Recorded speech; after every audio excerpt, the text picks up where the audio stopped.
Hello everyone, today I'm going to show you how to transfer funds from KuCoin to a cold wallet. I just tap on my KuCoin account and officially logged in, and make sure when you create your account and please verify your KYC verifications.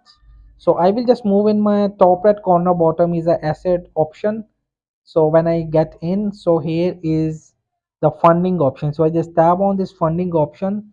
So in funding option I will be see the transfer option. So right now I have no amount in my BTC, so I just tap on transfer.